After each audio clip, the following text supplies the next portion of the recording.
yeah, just going straight into some drawing. And so Creature says that the link is not working on the homepage of Probably reinventing. just got to click refresh. That's how I got here. Well, just click refresh. Okay. Let me see. I'm gonna type real quick and then get right back to the drawing, everybody. Maybe. Wait. Hmm?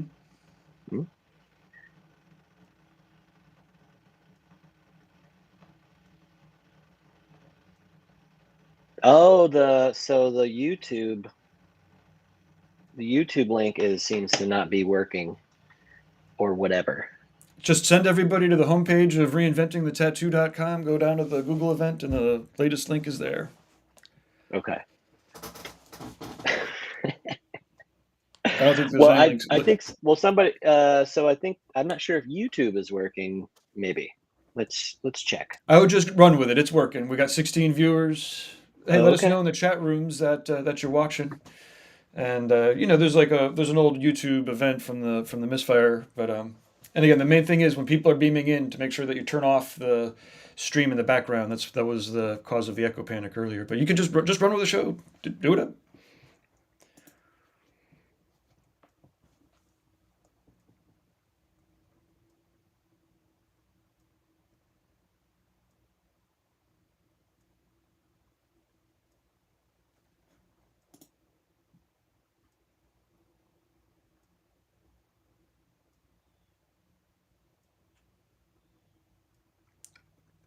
Of course, we may have lost your audio. That's funny.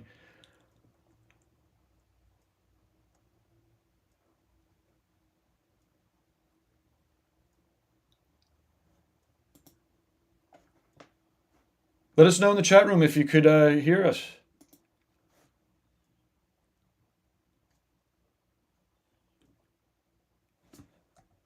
James, you chatting, James?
I'm not sure we're hearing your audio, James.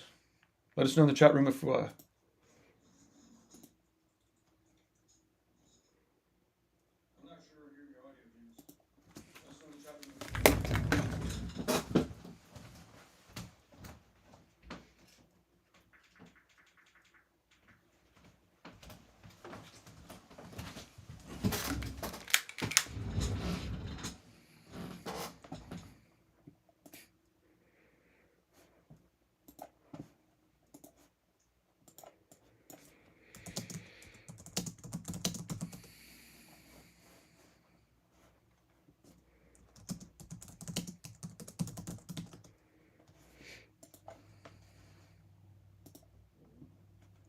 so. This is Drawing for Tattooers with James Wisdom, live every Monday. You could join in if you head to the homepage of Reinventing the Tattoo. There's a link. We're going to get James's audio back on momentarily.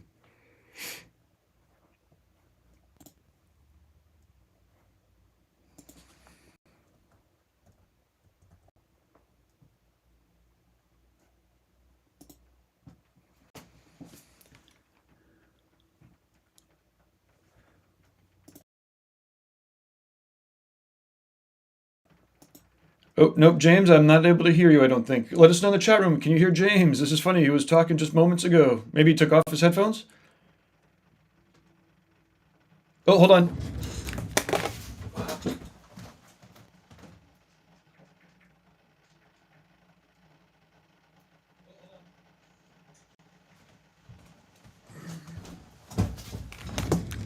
Well, ironically, the issues that we were having earlier were all about echo panic, but that's because we had a streamer who was playing it in the background.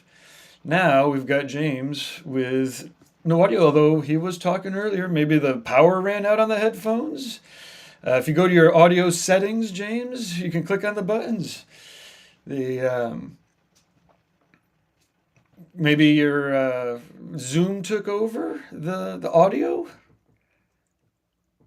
We've got 30 people watching now, watching a train wreck. But the beauty is, if you want, as soon as we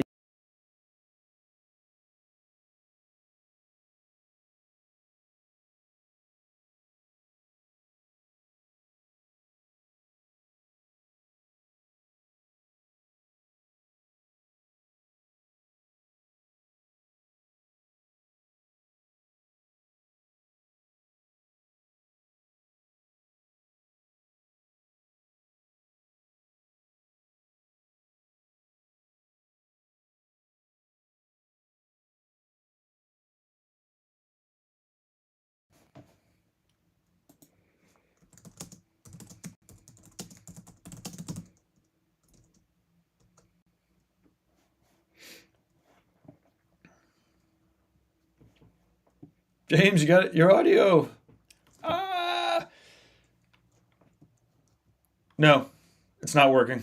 Can you do sign language? No. So when you click on your audio settings, the microphone is set to something that's actually microphonable. Um,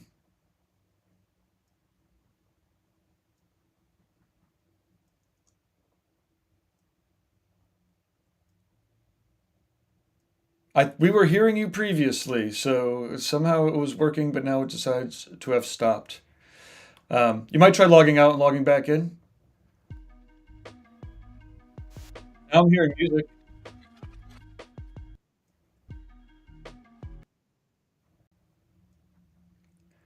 Why don't I, let's see here. Why don't I find a video?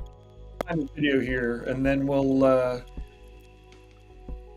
let's see, video, share a video from the restream. I'm going to share a video, and then you could log out and log back in while this is, oh man, I only have boring stuff here.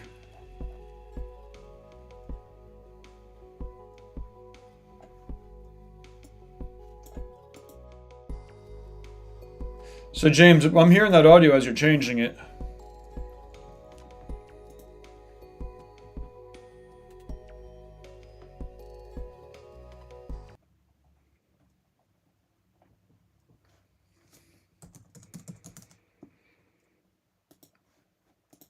Well,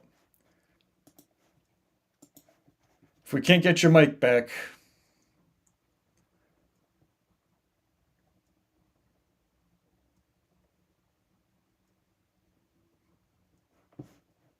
not sure, James. Did you try quitting and coming back in?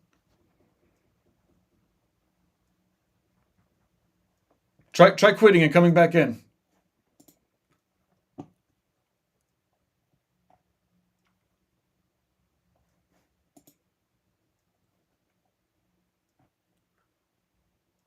I only have boring videos that I could play.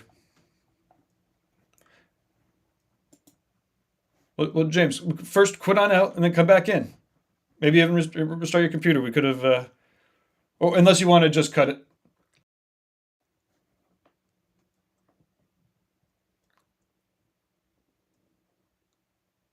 Ha, I think he may have muted me. Now he's coming back. That's good. So, Creature, it says your microphone disallowed use. You might need to allow the use.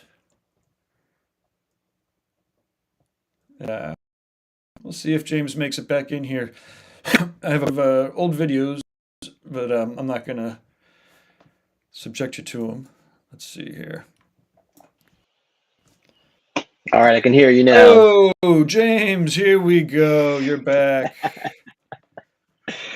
So were you working the whole time? I couldn't tell. I couldn't hear you at all. You must have been. I was talking and working, yeah, because I'll run into the other room and then it'll work and then it won't work. Or I'll come back here. But hey, let me bow out. Why don't you cross the fingers on this microphone issue? We'll catch up. There's still people. There's still 25 plus people watching. Thank you for bearing with us, everyone. Yeah, that's excellent. Thank you everyone for sticking around. This is Drawing for Tattooers. I'm your host James Wisdom, and you're joining us live on the Reinventing the Tattoo Network.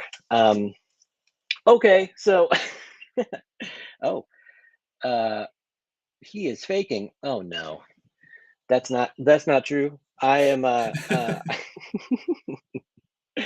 um so all right, we did some warm-up sketches and so now I just want to do a few stretches, right? And so the way to think about these stretches, so if you hold your hands out, right? This is the pronated version, right? So your hand is pronated, supinated, right? Like you're holding soup, pronated like down.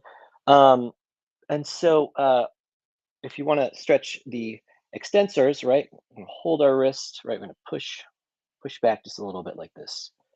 All right, hold it for a few seconds. All right, and this is stretching the extensors. All right, go the other way, right?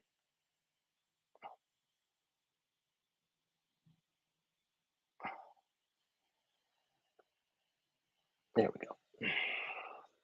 Let's do the other side. Again, pull back.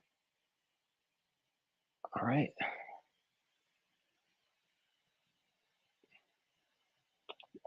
2, 3. Hold it, everybody. All right. Put your hands together. We'll just do a little bit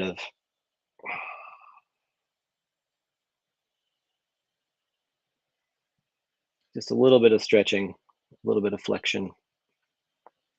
It's going to make a big difference. It really is. Okay. Shake it out. Very good. Well, so a little frazzled from all the technical difficulties today, but I really am grateful that that you're still with us and that we're able to gather together and do this sort of daily drawing practice. Um, with this new streaming platform that we're using, I thought it was sort of a really great time to kind of to sort of reflect on what it is that we're really trying to do here, and that is encourage you to have a daily drawing practice. So every week we get together, we talk about the fundamentals of art, design, and we try to draw a little bit, right? Some warm ups, at least, some stretching. We've been doing that recently, and that's, I think, something I really worked into my everyday.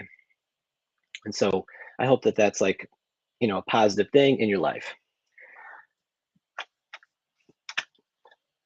I think it can be really difficult, sort of go off this idea of just draw every day. Um, there has to be some kind of motivation that's involved, right? Uh, Now, there's really two main kinds of motivation. There's intrinsic motivation and extrinsic motivation. And so when we think about that, like, why is it that you're doing what you're doing? Right? Do you have the intrinsic motivation to try to draw something every day to sort of improve your art? Or is it all extrinsic? Like, are you doing it for a grade? Is it just because it's your job? Right? These sorts of extrinsic motivators, they can be really limiting, right? They can, in a way, kind of suck the joy out of it, right? They can take the fun away. Um, but having this drive, the intrinsic drive to want to dig down and do some of this work, I think is uh, it's something that I am always really trying to find, and I'm always I'm always sort of pushing myself to realize like what is it that you know what is it that I'm really going for? What is my art going to be about? I think if you know if you already know what your art's about, then there's really no reason to make it. It really should be something that you are constantly trying to rediscover about yourself. And so um, the way that I have been finding that I can have a daily drawing practice is to think about drawing in different ways. And so the thing that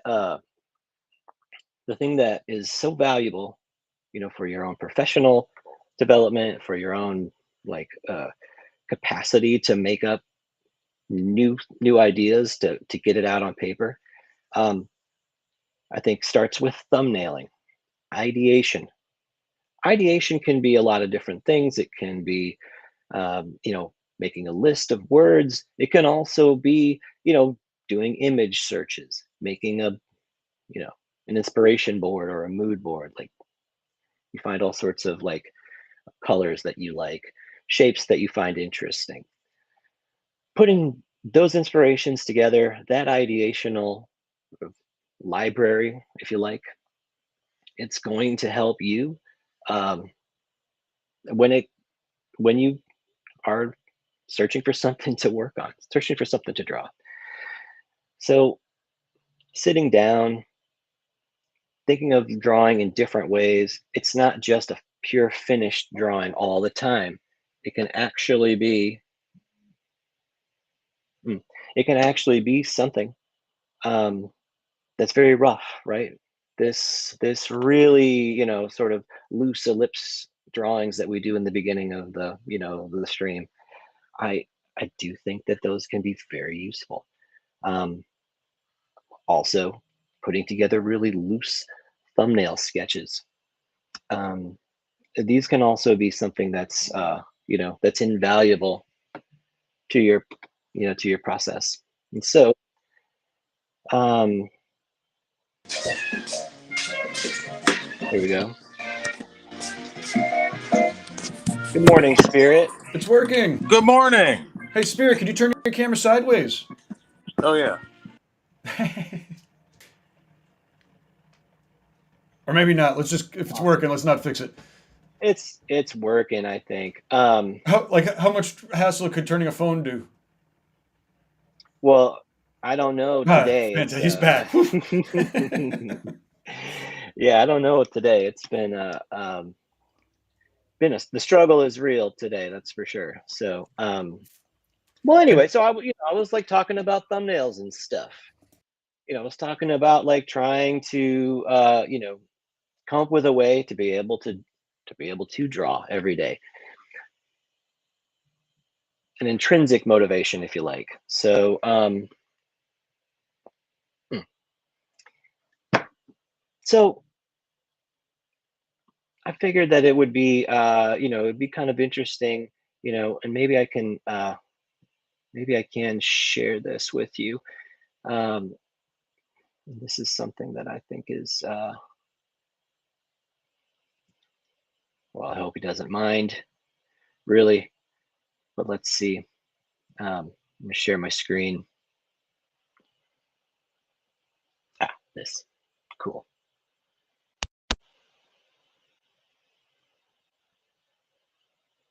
Right. So this is oh, I it might very well be.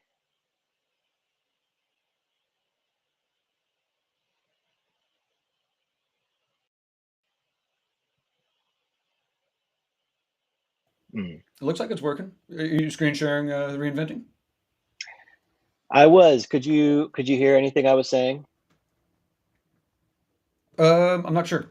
Can you- I Let started me. to. I'll try one more time, and let me know if you can hear me. Can you Yeah, hear me? Okay. perfectly. All right. So, all right. Very good. Well, this is reinventing the tattoo. It's part of the content that you get from, from subscribing. And so I wanted to share this because this is really kind of, it's what I was thinking about when I was talking about you know, about how do you draw every day? How do you have a daily drawing practice that's really going to, um, you know, be a positive thing in your life? How are you going to sort of go about this, right? And so this drawing, a brief primer, this is Guy Atchison's take on it, and I'd like to read through it with you now.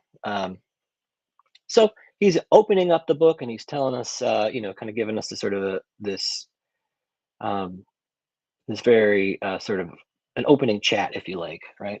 So he says, we have a lot of ground to cover here, ranging from design to technique to digital tools and working on other mediums. Every part of this curriculum, though, is dependent on one central part of our artistic toolbox: drawing. Drawing is one of those things that is absolutely fundamental to our activities as tattooers, while at the same time being a sort of invisible part of our lives. So much emphasis is placed on tattooing technique and so much attention on the finished tattoo that it can be easy to forget about the core importance of good drawing. Much of what comes from having good drawing habits. So most of you reading this tutorial will already have some experience drawing, but bear with me here because there are some things that you can work into your drawing habits that will greatly empower you as an artist and a professional. So the first thing worth mentioning is to simply not take the act of drawing for granted. It's something that takes time, and if you're a busy person, it may make sense to schedule that drawing time into your life. You may also find that there are different levels of drawing. Some parts of the job that require full immersion, like the initial thumbnailing stage or our first refinement pass, while other parts of the job can be done easily while sitting around with your family with a movie on, such as the final stenciling pass. Every artist needs to figure out what works or doesn't work for them, and to make sure that there's room in their lives for drawing, and that the drawing gets the time that it deserves. And also, every artist needs to figure out how comfortable they are with drawing in the presence of their clients and how much influence they are willing to give the client while actively designing. Some artists like to get all the input ahead of time and then later work on it quietly by themselves, while others thrive off having the client peering over their shoulder and making input on the fly, which can go a number of different ways depending on the client, but that's another story. I'm not going to take sides in terms of digital versus analog drawing. Instead, I'll encourage artists to keep both practices in their lives, since they represent two overlapping skill sets that complement each other. Some of the reasons I personally keep a paper sketchbook around have to do with convenience and immediacy, but I'll acknowledge that that is a part of a habit as well. And I like the feel of paper and the act of holding a sketchbook. And these acts are rooted in deep habits that go way back from my youth. For artists who experience mainly tablet-based drawing all their lives, paper may feel alien and needlessly limiting. However, those limitations are where analog drawing derives much of its power. And if you make a point of doing some early stages of drawing on paper, you may find that it takes you places where digital tools don't. However, most artists, digital drawing tools have simply too many benefits to ignore. In my own case, I usually move my drawings to digital format after the first or second stage of analog drawing. This way I can get the benefits of paper for my initial thought processes combined with the flexibility and versatility of digital tools. I use both Photoshop and Procreate, which are both discussed later in the digital tools section of the book. Daily habits. Part of finding success in any activity comes from creating good day-to-day habits that encourage growth. If you were a musician, you'd expect to practice every day, or you'd gradually lose your skill set, or at the very least, not improve as much as you'd like. Some of these daily practices are relatively automatic for the purpose of warming up, such as doing scales, working up and down the notes until it feels smooth. There are similar things we can do when drawing to warm up. As artists, we want everything to look great. For some of us, this makes it harder to do intentionally loose or rough drawings, but it's one of the best things that we can do to warm up. I've heard many artists tell me about how they feel that every page in their sketchbook needs to count, so that the whole book looks good when flipping from cover to cover. As understandable as this may seem, it kind of sidesteps the usefulness of doing much rougher warm-up drawings. Um, Here's a helpful tip, right? There's always the option of keeping multiple sketchbooks, including cheaper spiral books for knocking out quicker drawings, and then some nicer books meant for more finished works. When drawing digitally, you have infinite pages, so it's easier to move from a rough sketch without feeling the page is wasted. A lot of artists simply delete the less promising sketches and start over again. Another option is to create a new layer for each rough sketch. An advantage of this is that most promising ones can be developed further on separate layers if need be. I recommend naming these files after the client with quote rough unquote or rough suffix to signify that they're multiples or not. For example, Alex P underscore roughs. In Procreate, you can keep files related to a given project in a stack, the equivalent of using subfolders and for Photoshop files. You'll find that good organizing habits will save you a long time in the long run. Consistency in your file name conventions is key. If you have a client come back to you after several years, you'll want to access their old files. You'll wish you had a system for naming these files and folders. For regular clients, keep a single folder with all their projects filled with subfolders for each major piece, and be habitual in how you name things. And so this is really an important housekeeping thing to do, but of course it takes daily intrinsic motivation right, to make sure that you do it. So back to the idea of daily drawing habit, regardless of your chosen medium. Experiment with getting 15 to 20 minutes of casual sketching done in your morning, possibly over coffee. Small sketchbook can be great for this. Warm up, maybe sketch some waves or some flames, draw a tree or parked car outside your window, turn them into hybrid creatures. It doesn't matter what you draw. The idea is to cultivate a daily habit of warming up and having a period of drawing time, regardless of what the rest of your day's agenda might look like. Other drawing related habits will have to do with your tattoo projects. There aren't enough of these that they're worth listing bullet point form, right? Um, so again, like was just mentioned, start a project folder for each major tattoo that you're doing. Be thorough with your consultations. Keep any image that your client sends. For larger work, get photos of the body part where the piece will be going. When using search engines, don't use the first page. Keep searching, right? Look for something that's a little bit further back in the in the search. Start with a number of small thumbnail sketches. Guy recommends a minimum of 3, but 8 is not extravagant. Thumbnail sketches should be small and quick enough that doing 8 of them isn't a big deal. Again, if one thumbnail sketch seems like the obvious candidate, move to a bigger file and size it up to a decent pixel resolution. Lighten the layer and start a new one. You can make a few passes over this, right? And this will help you refine this very rough thumbnail to something much more polished. If you like elements of different sketches, start a new one that brings those elements together like a rough master sketch, and then size it up and create a refinement layer. Once you have a reasonably good second pass, try using a combination of Liquify or Warp tools in Procreate or Photoshop and refine the size and flow of larger shapes. Continue doing refinement layers until stencil-ready drawing is complete. There's many more steps than that in reality, but this list gives you a pretty good overview of the workflow involved in this kind of project, that is one that involves drawing in your own hand as opposed to simply tracing reference images. References are great, and in the case of realism tattoos, there may not be much drawing outside of careful interpretation of the reference. However, at present, we are discussing the crafting of our images from our imaginations, with or without the use of reference material. For most artists, this means beginning with a few thumbnail sketches. All right, thumbnailing. And this was really the most important thing that I wanted to talk about today. So, I'm glad we got a chance to get to here, right? So thumbnailing, one common bad habit is to get involved with detail too early in the drawing process. Maybe the design will be featuring a face and the artist might be excited about the face having ideas about how they want it to look.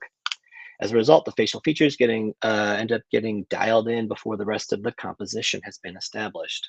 The thumbnailing step is intended to prevent these problems. The idea is to start the design process at a small enough size that it's not really an option to get lost in detailing, because those initial efforts should be directed towards the rough layout instead. By rough layout, I mean sizing and positioning the design elements. We call these thumbnails sketches because of their small size. For me, this means somewhere between a postage stamp and a playing card size. While working digitally, it simply means to shrink the canvas to this size. I do most of my thumbnailing in graphite on paper, mainly because it is the most intuitive for me from long practice. Many younger artists may find it uncomfortable doing it all digitally. There is no correct answer except that it should be medium you feel most comfortable with and intuitive while using. There's some fantastic thumbnail sketches by Guy Aitchison here. Again, these are likely very small, simply just the jurisdiction of his hand. And then over here to the right, we can see just a few other sort of thinking through what these larger shapes are going to entail. Um, okay, so these figures, there's a small page of painting thumbnails, right? And then two versions of the same small sketch exploring different positive negative relationships for a neck tattoo. These are all graphite on paper in a small sketchbook. You can see the first example, how I've subdivided the page and done several small sketches at the same size, even though the shading takes only a minute or two and allows for a quick exploration of positive and negative relationships and the use of gradients. If I find something that needs to be changed, often it's easier just to start a new sketch than erase and alter existing sketches. If I make a good sketch that I like, I'll do a couple slightly altered versions, or if it's just for good measure, I'll virtually never stop at the first sketch.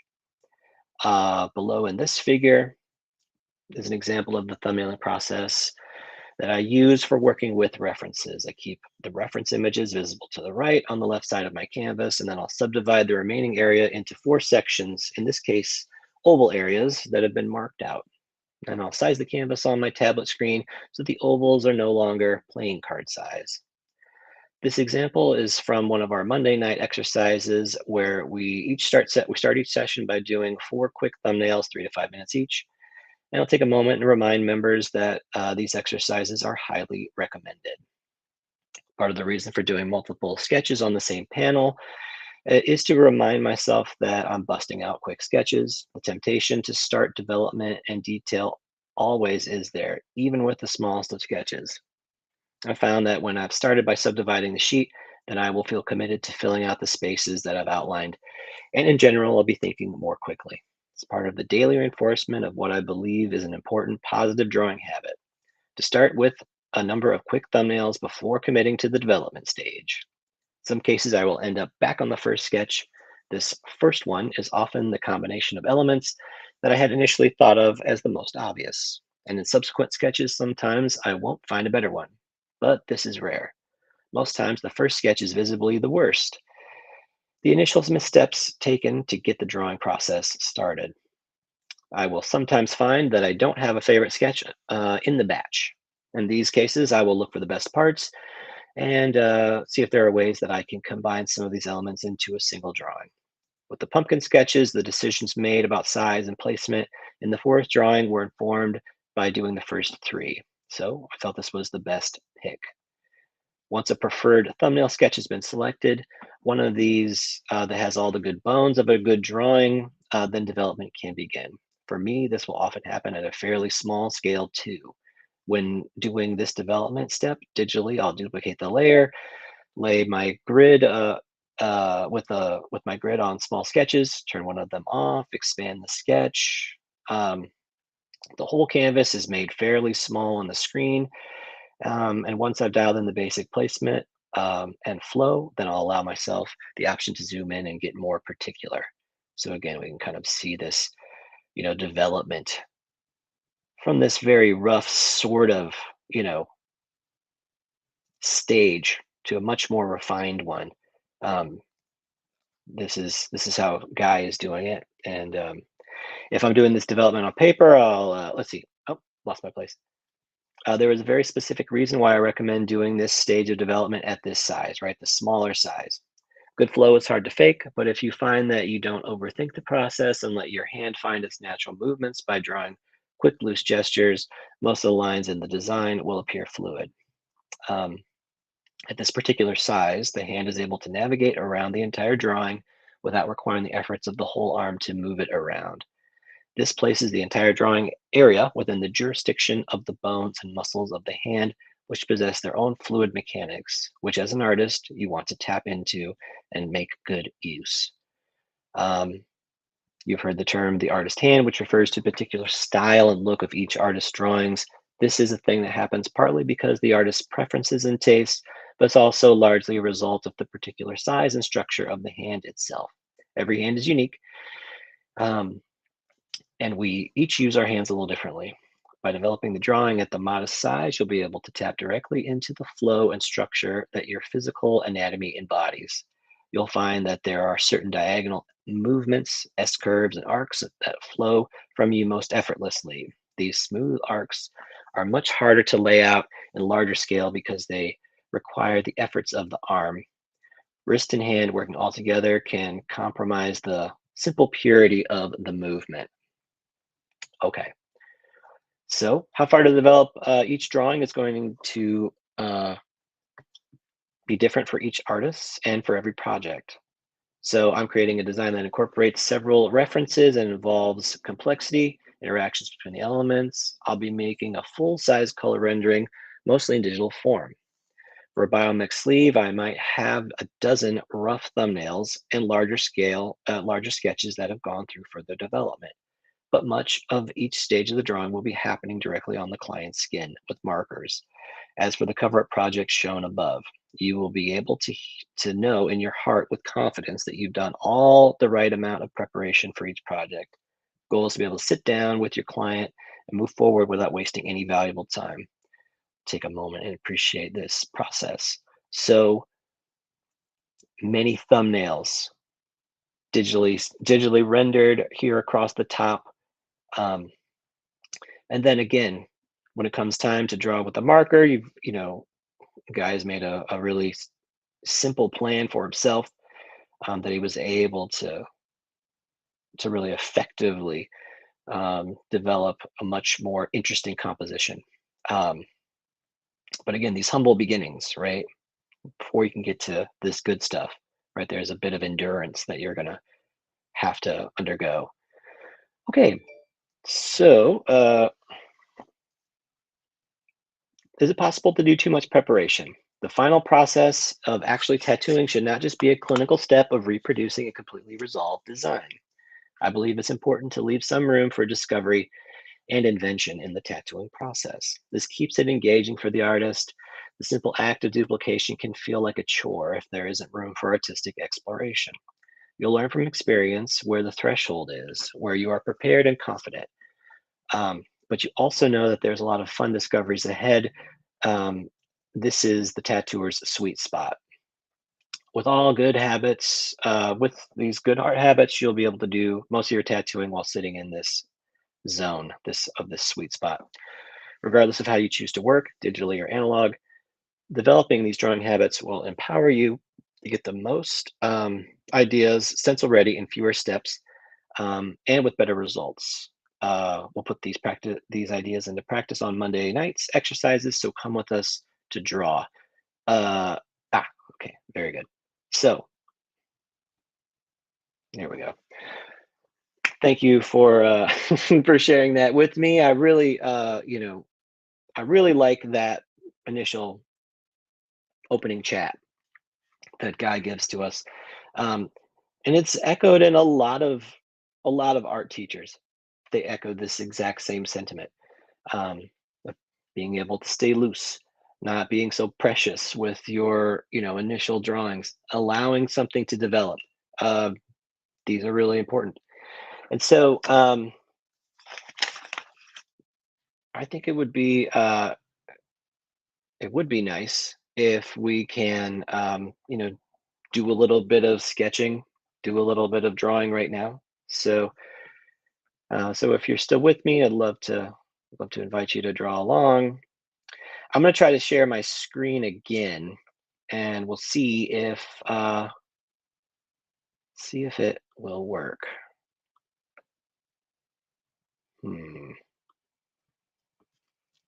maybe.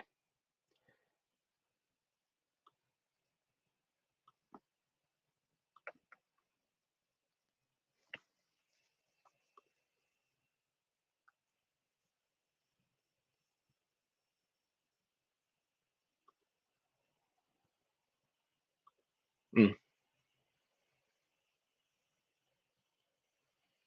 bummer. Well, I'm not going to be able to share my drawing screen with you. We're going to work out some of the kinks here with our new streaming platform. But if you're here with me, I'd love to hear you. Let's see. Spirits here. Got a few people watching. Check out the chat. There is a QR code in the upper left-hand corner that'll get you to the invite link. Cool. It says Beam in Live. Woo!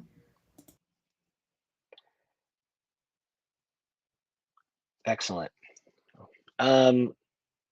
Well, so I guess we're just chatting. You know what I mean at this point, because we still have a few kinks to work out. Still have um, a few particulars, to be able to use this stream effectively. But we'll keep working on it. Um, Excellent. Well, that's what I wanted to share.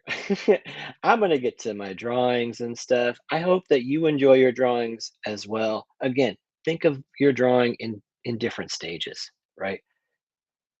Do the thumbnails. Do that initial step where you are able to put in some rough shapes. And then what you may find is that through that practice daily, that you're going to have a whole library of possibilities. Um, there's creature. It worked. It does work. Are you streaming it in the background? Yes, you gotta turn off the stream in the No. background, otherwise there'll be an echo. Oh, I just turned it off. Hello? Oh, Can you right. hear me? Ooh. Is Do it I got on the YouTube, echo? maybe? Mhm. It was. See if you can turn YouTube down. Yeah, if it's playing in the background, then we get the echo panic. Oh, we lost Spirit. Oh, we lost Creature. All right. Well, this has been a blast. Oh, there you are. Okay. Did that work? I don't know. Hello? No. Test. Sorry. You might try headphones. Do you have Um, headphones? Like anybody beaming in should be using headphones too.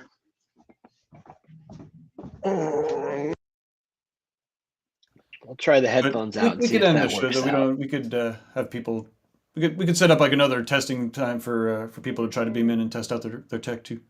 We will. Echo is back. Yes, the echo is back. Can you hear us, Thank Creature? you. Ah, Yes. we got the echo back. All right, we're gonna end it this time for sure. Thank you everybody for bearing with us today. It was thank you Creature for coming. Thank you Spirit for coming. Thank you Gabe for for being in the background. For everything's running as smoothly as possible. We'll keep working on it. But yeah, that's this has been Drawing for Tattooers. I'm James Wisdom, and I hope that you all have happy drawing, and we'll see you next stream. All right, bye.